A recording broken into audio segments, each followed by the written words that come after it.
The Eyes Have It, by Philip K. Dick. It was quite by accident I discovered this incredible invasion of Earth by life forms from another planet. As yet, I haven't done anything about it. I can't think of anything to do. I wrote to the government, and they sent back a pamphlet on the repair and maintenance of frame houses. Anyhow, the whole thing is known. I'm not the first to discover it. Maybe it's even under control.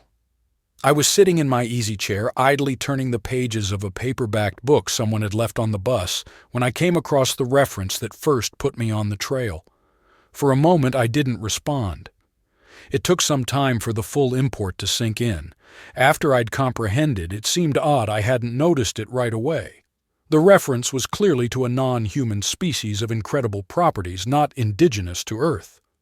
A species, I hasten to point out, customarily masquerading as ordinary human beings.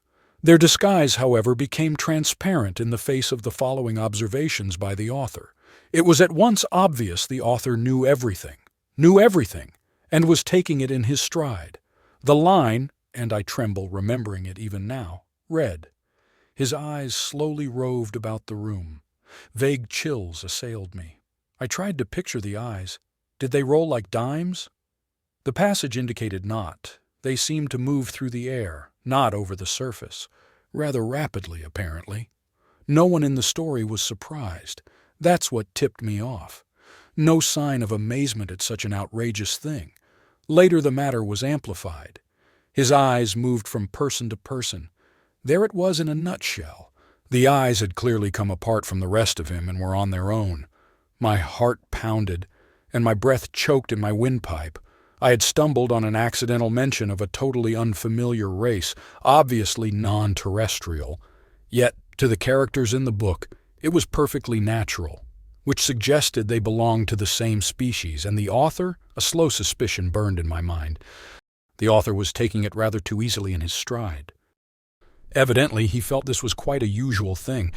He made absolutely no attempt to conceal this knowledge. The story continued.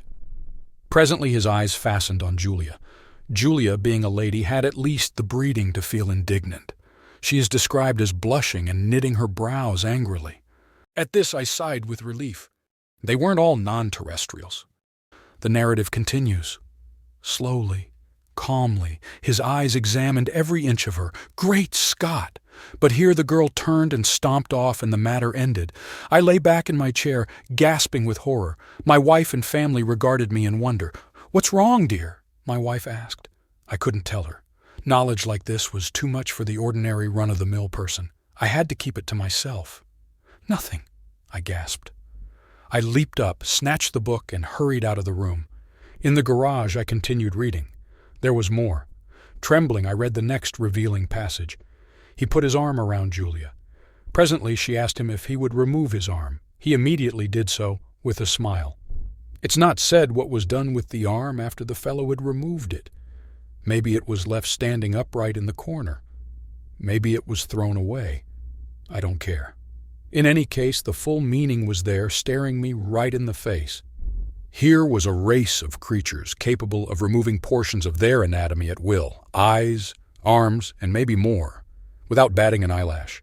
My knowledge of biology came in handy at this point. Obviously, they were simple beings, unicellular, some sort of primitive single-celled things. Beings no more developed than starfish. Starfish can do the same thing, you know.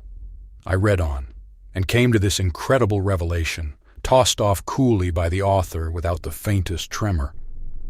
Outside the movie theater, we split up. Part of us went inside, part over to the cafe for dinner. Binary fission, obviously, splitting in half and forming two entities. Probably each lower half went to the cafe, it being farther, and the upper halves to the movies. I read on, hands shaking. I had really stumbled onto something here. My mind reeled as I made out this passage. I'm afraid there's no doubt about it. Poor Bibney has lost his head again, which was followed by, and Bob says he has utterly no guts. Yet Bibney got around as well as the next person. The next person, however, was just as strange. He was soon described as totally lacking in brains. There was no doubt of the thing in the next passage. Julia, whom I had thought to be the one normal person, reveals herself as also being an alien life form. similar to the rest quite deliberately. Julia had given her heart to the young man. It didn't relate what the final disposition of the organ was, but I didn't really care. It was evident Julia had gone right on living in her usual manner, like all the others in the book, without heart, arms, eyes, brains, viscera, dividing up in two when the occasion demanded. Without a qualm. Thereupon she gave him her hand. I sickened. The rascal now had her hand as well as her heart. I shuddered to think what he's done with them by this time. He took her arm. Not content to wait, he had to start dismantling her on his own.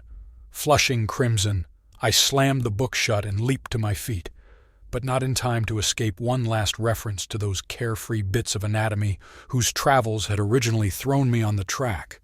Her eyes followed him all the way down the road and across the meadow. I rushed from the garage and back inside the warm house as if the accursed things were following me.